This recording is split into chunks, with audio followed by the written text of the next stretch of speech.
Hello, class. Today we're starting our compound interest and investment lesson. On this one, we're going to have a worksheet that's going to cover one of the most important concepts that I can teach you guys, which is compound interest. When I started teaching seniors, I actually went around and asked people, hundreds of people as a matter of fact, and asked them, what's the most important thing that you wish you had been taught in high school? And far and away, the number one thing was compound interest. Compound interest is one of the most important things you can use to be rich or to be desperately poor and buried in debt. They are things that can make you wealthy and desperately poor. So long as you know what it is and how to use it, it can be a great ally. And if you don't understand it, it can be a huge detriment. So we're going to start today and in this video on compound interest and the 4 principles of investing. In the next video, we're going to move into different types of ways you can invest your money to give you guys some informed concept of what to do, and also the advice of getting your own financial advisor, usually through your bank or work, which is free and a really good idea. So as we start, you're going to want to have your worksheet open. Also open up the calculator app on your computer, or you can use the one on your phone or any calculator you have nearby, so long it has an exponents function. Because we're going to calculate a little bit of how this stuff works. So without any further ado, we're going to move on to our worksheet. And on our worksheet, what we can do is you already have your name, period, and date pulled up. First thing we need to do is cover compound interest. Okay, so what is compound interest? Well, simply, compound interest is the interest paid on the principal amount. Now, principal is a new word for you, but it's a word if you're going to deal with investments or loans that you need to know because it's pretty important. Principal is another way of saying the original amount. So if I have $1,000 I'm investing, the principal amount will always be that $1,000.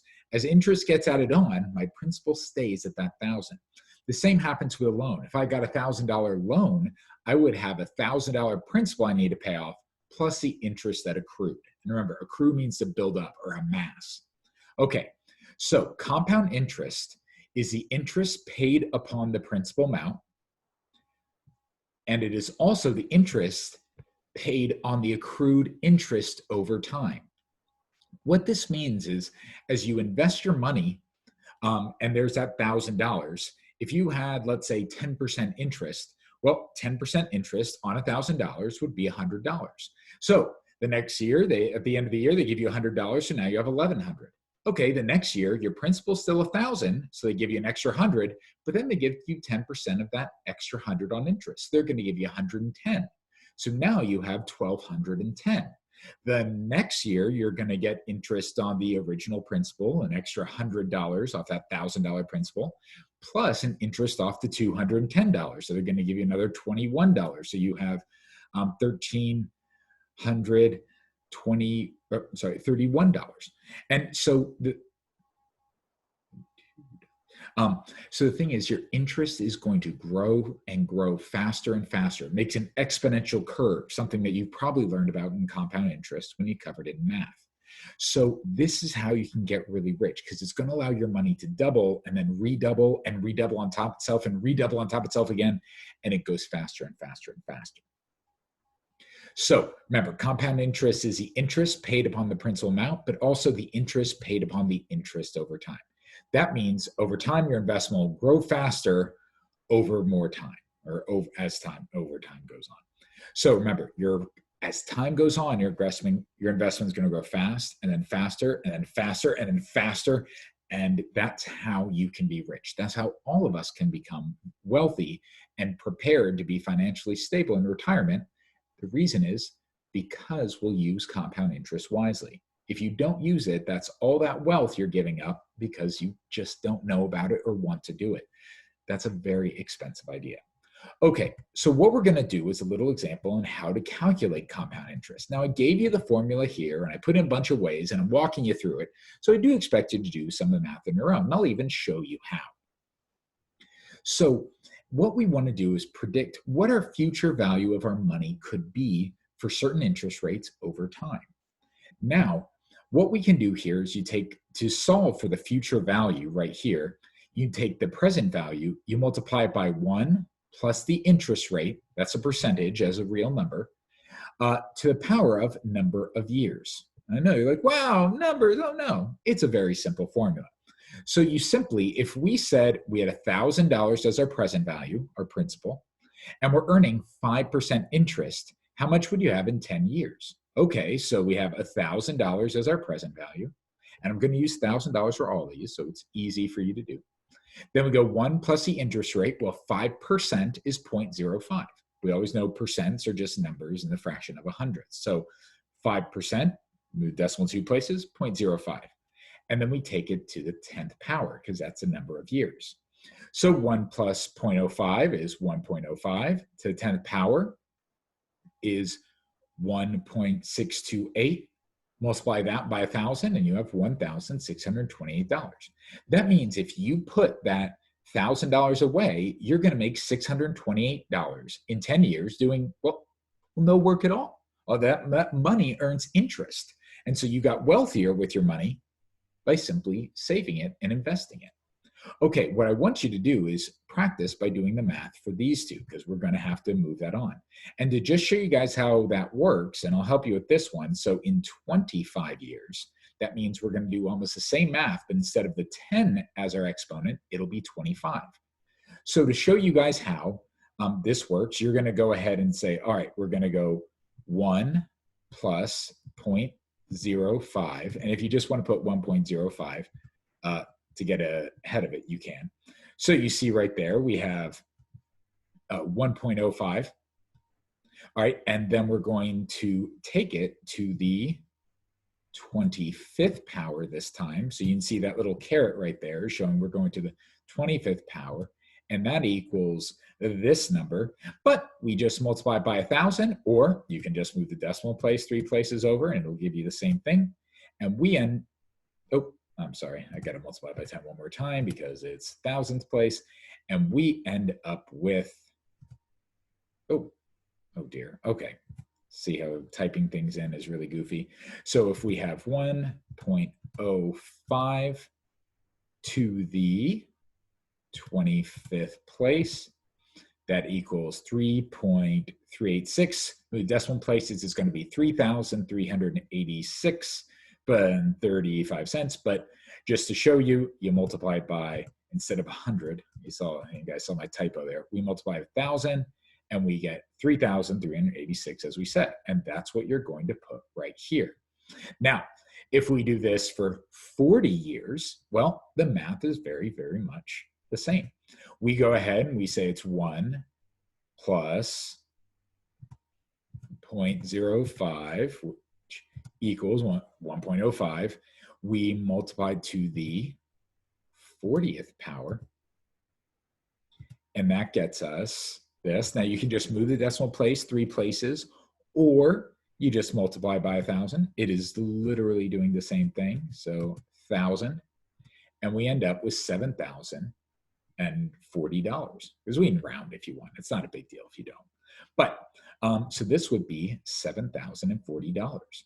That means in 40 years, good long time, I get it, our $1,000 has increased in value by $6,040. So we got more than $6,000 more by, well, just investing our money. So our money went up 700%. That's pretty nice to have. Now, you guys might be saying that, oh, but that was 40 years, and that's a long time. Well, you're right. 40 years is a long time. But also 5% is a pretty modest interest rate. And $1,000 isn't a lot of money if you wanted to be retired. I know some of you guys are like, I want $1,000, and next year I want 10 million. And I'm like, good luck. But that's never going to happen. Okay? What you need to do is have a strong and smart investment portfolio. Because think what would happen if you went, no, I'm not going to invest it. I'm just going to go ahead and take that 1,000. I'll put it in my savings account. Well, then you would have gotten 1% interest. And that $1,000 would have only earned you, oh my gosh, in 40 years, would have earned you like $40 of interest. So you would be much worse off. So, hey, having your money double and then double again, that's a much better deal. And keep in mind, in 40 years, you guys are going to be 57, 58. You won't even be ready to retire for another 10 more years. And if we went ahead and took this and added it for another 10 years, that 7,000 is going to be something to the effect of like $12,000. So your money can almost double again in that time. If you're going to wait to retire to like 71, it's a realistic probability, your money could turn into $14,000. So your money gets to double and double again and grow, and it grows faster and faster the sooner you start. That's your big, powerful move right there. Okay, so we can move down here a little bit, and that means that 5% is a pretty modest interest rate. 8 to 10% is something that a knowledgeable investor could achieve. So 5% is something that would be very easy for a lot of you guys to get and maintain over a long period of time. But you can do a lot better, and I'll show you what that means when you find those higher interest rates. In fact, the average viewer in our stock market game is earning this percentage. Well, they were. I know times are tough right now, and all of our teams are losing money. But before that, we had teams that were earning like 60 to 80% rate of return before the market crashed. So sometimes you can get crazy high rates, and then you can also lose. And there's going to be a variance, and that's why we average it out. But groups that earned the highest interest rate, they were earning something like 80% interest here, which is pretty crazy. Okay. Now I'm going to give you a moment to kind of do your math down here, and I'll show you how to do the first level of each one, but you're going to have to do and show your math for these parts. It's a really easy process. So we've already filled in 5%. So this one is the same numbers from above. Easy peasy, done. Now we're going to show you how to do it when it's a 10% annual return. Okay, the formula remains the same. So at 10%, we're going to go 1 plus the interest rate, which is 10%. So that's 0.10 or 0.1. That gives you 1.1. Cool. We're going to take that to, at 10 years, we take it to the 10th power. So we see that little caret there to the 10th power. That equals 2.5937. But we still need to multiply it by 1,000. So you could just move it 3 decimal places or multiply it by 1,000. That's our original amount. And it gives us $2,594 or 93. This time it didn't round. And there's our number. So just make sure you do that, except to 10th, we're going to go to the 25th place. And then for 40 years, we go to the 40th power. I'm sorry, not place, but power. And you can fill this one in. Okay. And if you guys want to pause the video now and work that out, go for it. It's just 2 little problems. Takes you probably 1 minute. Okay. And now should be back. On this one, we'll go ahead and say, all right, how do you do it with 15% annual return? Well, once again, the formula still holds true. So we're going to go 1 plus the interest rate. Well, the interest rate is 15%, so it's 0.15. That equals 1.15. We're going to then take that to the power of time. So for 10 years on this first line here, we're going to go to the 10th power, and that equals 4.445. Okay, cool. We multiply it by 1,000 or move the decimal place 3 places, and we have 4,445 or 46. We didn't round here again, so that gave us this number. So if you want to go ahead and do your math again, you just go ahead and say 1.15 to the 25th power or 1.15 to the 40th power, depending on which one you're doing. So go ahead right now, and you can pause the video and stuff, and go ahead and look at the results of this.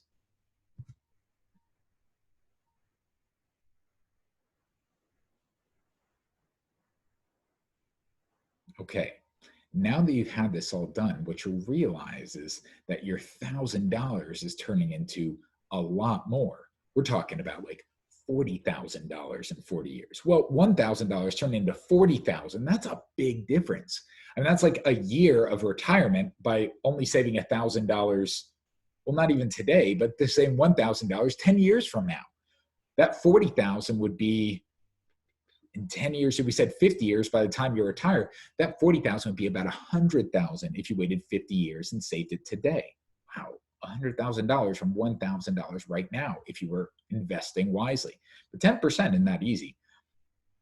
15% is very difficult to do. But if you could do it, you'll notice that in 40 years, you'd have $250,000 saved up, over $250,000. That means, and make sure your numbers are right and not just what I put. I want specific numbers. What that means is for $1,000, you could have $250,000 saved up. If we went ahead and put that into 50 years, when you're really ready to retire, there'd be over $1 million. So 1,000 could get you $1 million by retirement if you saved it today and could find a way to get 15%. But once again, that's very difficult to do. So it's not just I want the 15% rate of return, thank you. It doesn't really work that way. But just knowing that it's possible, and you see how compound interest can grow your money faster and faster. Keep in mind, you should not invest $1,000 today and go, cool, I'm ready for retirement.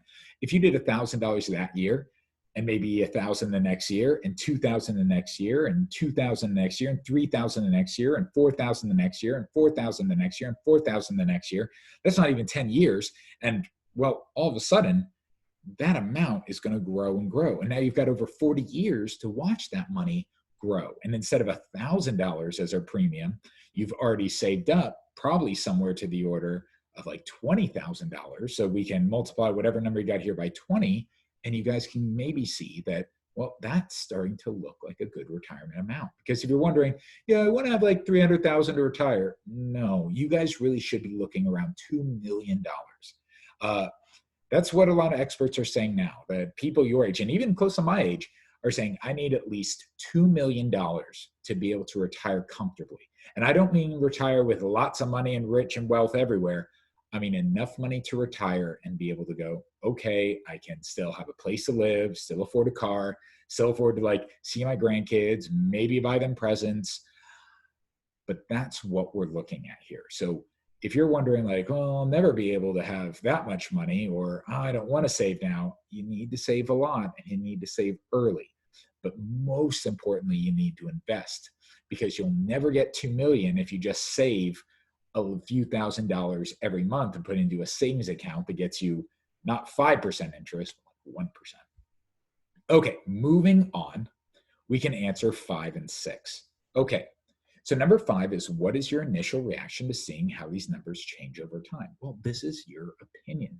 So I want you to look at these numbers that you have up here and here and tell me, what's your initial reaction? Like, how does it make you feel? You should be putting about a couple sentences there, not just like, wow, or they grow. That won't get you all the points. Explain what you're thinking. Is it affecting you now? Is it affecting the future? Is it too much time? Is it not enough time? Is it too big or is it too small for you? But explain what that is. But do keep in mind, what's the opportunity cost? If you're like, it's not growing fast enough for me, okay. What else are you going to do with your money? Are you just going to put it in a coffee can and put it under your bed? Because that earns you no interest. So your $1,000 just stays $1,000 the whole time. Are you going to spend it? Because that doesn't earn you interest either. That money's just gone. And then future you looks back at present you and is like, oh, what was that guy thinking? He made my life so hard. So anyway, all right. So number 6 right here is this. Being that you cannot really control the rate of return on your investments, to be a successful investor, you should. Well, here's the thing. You can kind of control, you can't control your rate of return that much. To get higher rates of return, you have to take risk. So it could be even lower. You could lose money. Risk is an issue, and we're going to get to it in the very next part about how risk and rate of return relate to each other. So you can't really necessarily control your rate of return if you want a good rate of return. If you want a very low rate of return, then you have a lot more control, as long as it's low. But you can, if you want a high rate of return, you can't really control that. But one thing you guys can control, this is why I put this question there, it's for you to think about. The biggest thing you can control is time. You guys are young, therefore you have a lot of time. A lot of people don't start investing till they're in their 30s. But if they're waiting in their 30s, that means their money probably would have doubled 2 to 3 times, and they're not going to get that doubling. So it would be the same as going like, if you wait till your 30s, going from these numbers here at 25 years to 40 years. And if you go from 40 to 50, this here becomes 100,000. This number becomes $1 million if you wait 50 years. So that's the difference of you starting now or waiting 10 years to get started. Of having $250,000 or $1 million. Those are really, really big differences. And it's something for you to think about because it really matters to you. So what can you control right now? You should invest and save early. The earlier you do it, the more time you have, and your money will double and redouble and redouble and then double upon itself and double upon itself and double upon itself. And it just gets not just like, oh, it doubled and then doubled and then doubled and then doubled. And then it goes a lot faster. So it's a very, very important thing for you to consider.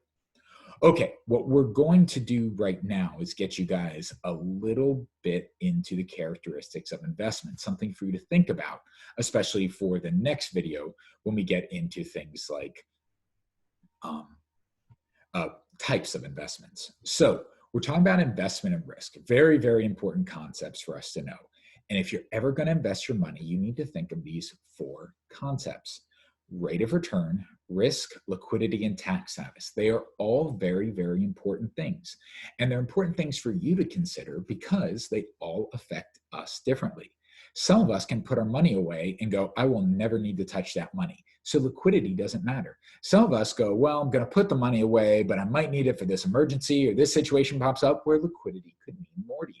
So what I would do isn't the same as what's best for you. Once again, this is why I say get a financial advisor, because a financial advisor can listen to your concerns and go, well, this would be good for you in this situation, but since you're this age, you want to invest this way, or if you're that age, here's this, or here's several options for you to pick from, and they'll kind of steer you to what's best for you and your life situation. But let's make sure we understand these concepts and aren't overlooking them, because a lot of people overlook ones, particularly ideas like tax status, and that's a great way to lose a lot of money without knowing it. And the big thing here is you need to always be thinking of that first concept we have called opportunity cost. If you just ignore this assignment or like, blah, blah, blah, I want to be done, yeah, fine, be a teenager. But the big thing is you're going to be legally an adult and you're going to start with your path to your financial success immediately, which means when you ignore these things, if there were 2 of you and let's say there's smart you and dumb you's like, I don't need to know this. I'll be fine. I'm not dumb with money. And you just go ahead and keep your money in a savings or checking account. Maybe you wait till you're 40 and go, I should start retiring. I should be like smart me, but maybe you don't. You're just like, da. You'll have this much money. But if you go ahead and were smart and started saving now and investing your money wisely, you could have this much money. Now, this guy's like, I didn't do anything dumb. Well, you did, because doing nothing is the dumbest thing you can do. You gave up being this rich because you didn't feel like it. That means that this much money is gone. You never get it. That means you've lost it. It's the same way, making one choice or the other. What did you give up to be ignorant? A lot of wealth. So remember, even if you're not like seeing money literally fly out of your hands, the idea of investing poorly has the exact same effect as you losing money. So being smart with investments will keep your financial future smart, safe, and stable and secure. Whereas being ignorant about it, not caring, ignoring things will have you lose money, but you won't even be smart enough to know you're losing it. Whew, it's a rough world. So let's go over these things and make sure you guys have these concepts and know and understand them. So when you start investing, you can go, but I got to think about that concept, and we'll move on from there. The first concept you need to know is rate of return. Remember, guys, you want to fill these in and not just have a simple blurb line there. So rate of return is the interest that you are paid on an investment. Now, rate of return or interest rates can also work for debt too. So it's the interest that's built on there. And I'll try to get into debt at the very end of this and why compound interest on debt is very important as well. But rate of return is the interest that's paid upon the investment. It's usually, and this is what you need to add in here too, it's usually calculated at a per year basis. So if you get 5% interest or 5% rate of return, that's 5% per year. So 5% one year, 5% the next year, 5% the next year, except interest on the principal plus compounding on the interest itself. What you also want to add here is this is usually shown with the designation of APR. You've probably seen that on commercials where like, oh, 5% APR. And APR stands for annual percentage rate. So 5% interest or 5% APR is 5% annual percentage rate. So 5% per year, annual. Okay, so make sure you fill that in for rate of return. It's the interest paid upon the principal. Now, one thing to note about rate of return, I kind of color coded this too, because one's green and one of these is red. Rate of return, if you had the choice between two identical investments that had all the same features, but one had a higher rate of return and one had a lower rate of return, what would you pick? The answer should be the higher rate of return. Higher rates of return makes your money grow and double faster. So if everything's the same except the rate of return, you want a higher rate of return. So rate of return is typically a good thing. We want rates of return. Okay, now we're getting on to risk. Risk, and what goes here is risk is the likelihood that investment will pay off or not. So what this means is you have to take risks for a lot of the investments you take. In theory, every investment is a risk. But what risk does is it assesses on how likely that investment's going to pay off. So you might buy some risky stocks. They could earn you money, but they could also earn you less or lose you money. So that's what risk is. It's a likelihood that investment will pay off or not, or could lose you money, because losing money is the ultimate downside of investing. Because remember, if I'm holding on to $1,000, the last thing I want to do is lose any of it. If I earn a lot of interest or a little interest, at least I got something. But losing money, I can do nothing and not lose it. So risk is something that you need to take into account.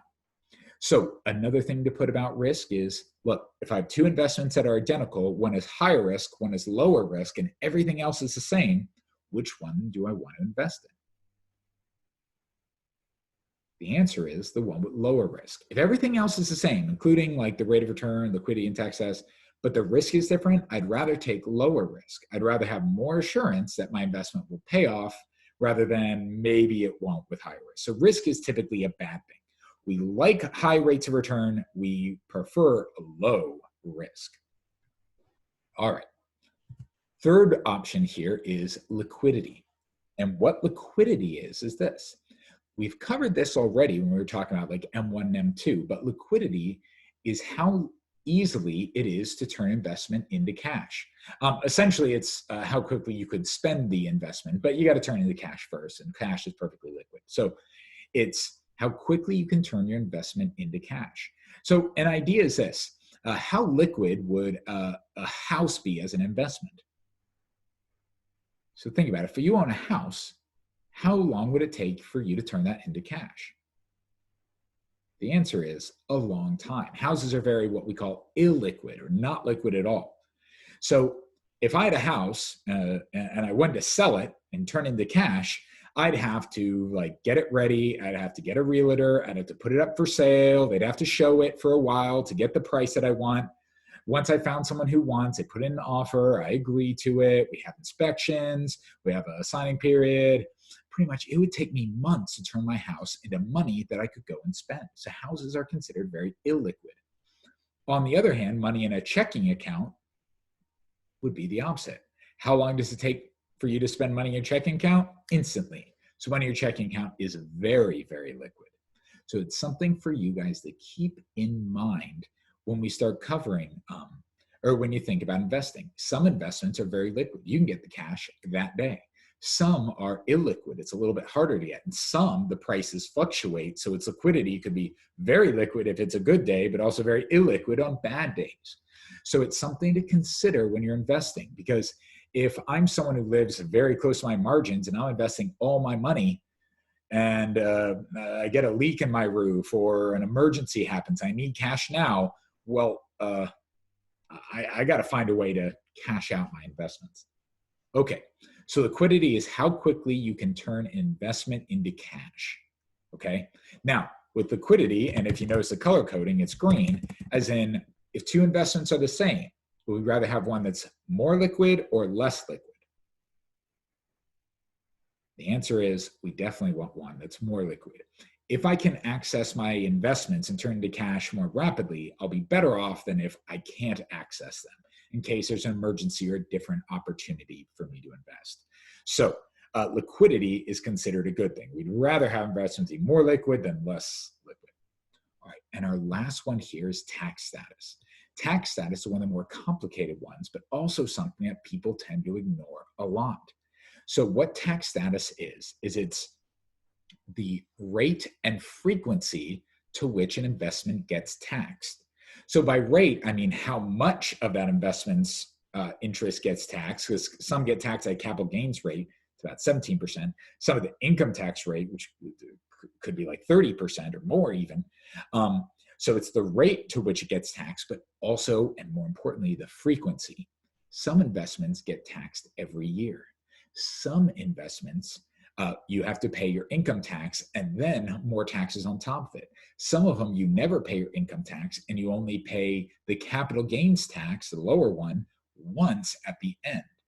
So think about it. If I had an investment and my investment grew and then I had to pay some of that growth to the government. The next year it grew and I had to pay some of that growth to the government. And then it grew some more the next year and I have to pay some to the government, and grew and I have to pay some to the government.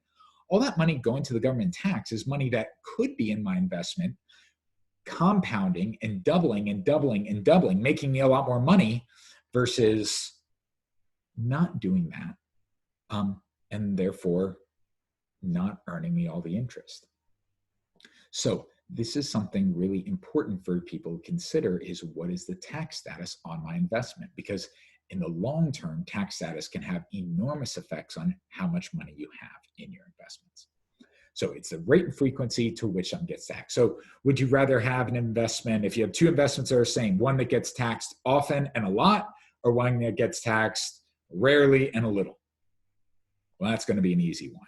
So tax status, we'd rather have very low tax status, as we don't want to get taxed that much. We'd rather have our money working, more of our money working for us, and get more of it out at the end. Okay, so what we will focus on again when we come back, and something you can try right now. Well, we'll do this now. So how does the rate of return usually relate to risk? Okay, risk and rate of return are two very, very important concepts that you need to understand. They tend to work together. So how do they usually relate? Well, it's this way.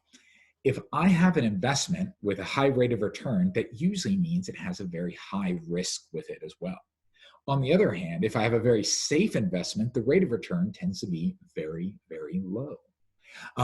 You'll almost never find an investment with a high rate of return and very low risk. So how do they relate? Well, they relate in a positive relationship. High risk, high rate of return. Low risk usually gets you a low rate of return. Now, it might say, why do you think this exists? And one warning to you guys is you can't fit that answer on this first line. So you have to skip down to the bottom line here. Some people tried to type like 2 sentences in this top line, but it gets caught up. I can't read it, so I can't grade it. So make sure you guys select down here to finish up your sentences. All right. So as we move on to this, why do you think this relationship exists? So remember, you've got 2 bars to click on here to fill in. The relationship exists this way because when you're selling investments, a lot of times they're called securities. Securities are like stocks and bonds. They're essentially investments. So when I say securities, just think stocks and bonds. So if you had 2 securities and you had one with it, and let's say they're identical, and one has a high rate of return, one has a lower rate of return, what do you think people would pick? Well, they get the one with the high rate of return. Well, everyone buys a high rate of return investment, and that means I have to pay more interest to all the people who bought it. That means me, if I'm selling it, I get less money back. Well, I'm getting not a good deal here, and I sell out. So what I can do is everyone buys it, I can lower my interest rate until it's back around what the market would tolerate. But now let's say I have 2 types of investment with different risk. One's high risk, one's low risk. If they had the same rate of return, what would people buy? Well, the answer is they'd buy the low risk one. Yeah, no one wants to take a lot of risk for no reward. So people start buying this one. They buy it more and more and more. Well, if they have the same rate of return, well, then I'm going to lower my rate of return since everyone's buying this one. But now at this high risk one, what do you guys think I'd have to do to get you to buy the high risk security? Well, I'd have to compensate you for the risk. So I'm going to offer you a high rate of return. So at a high risk, and I offer to pay you more to take that risk, you might now buy the high risk. At the low rate of return, or the low risk one, I could pay you a lower rate of return because you're not taking any risk. So US government treasury bonds are very low risk, and the interest rate's like 1%.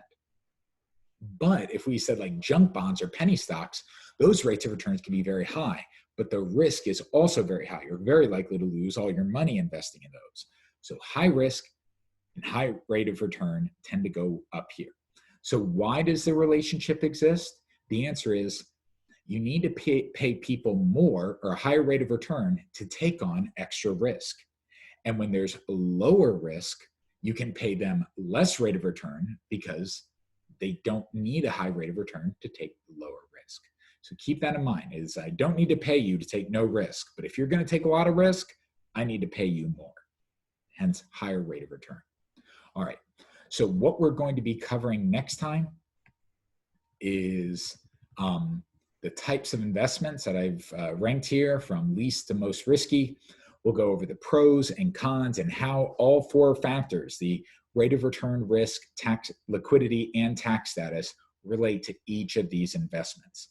And we'll show you guys some really important things like the differences in IRAs and 401ks, and we'll even discuss precious metals. I hope you guys turn into the Zoom meeting as well, so you can ask lots of questions so I can help you guys become more knowledgeable about your financial future. Well, till then, good luck and happy investing.